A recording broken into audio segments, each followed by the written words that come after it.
Hi guys, I just want to explain this to everybody in class that the rules that we've gone over so far are, here are the four things you can do at radicals.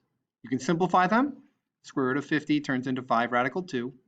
You can multiply radicals, where you take radicals and combine them together and get a new radical.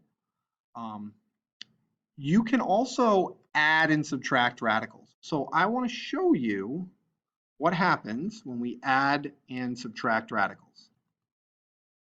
So here, if I had 7a plus 3a, that equals 10a.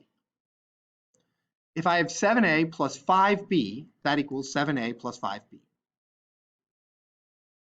Imagine there's an a here. I'm sorry I didn't write it in.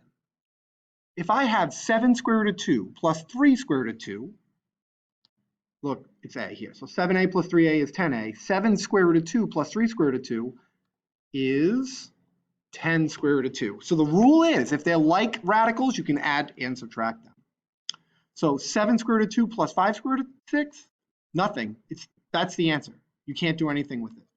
Let's try one that they throw a little trick at you. So square root of 50 minus 1 square root of 2. You can break down the square root of 50, and they expect you to know to do it. 5 square root of 2. So now it's 5 square root of 2 minus 1 square root of 2, and the final answer is 4 square root of 2. So that is how you add and subtract radicals.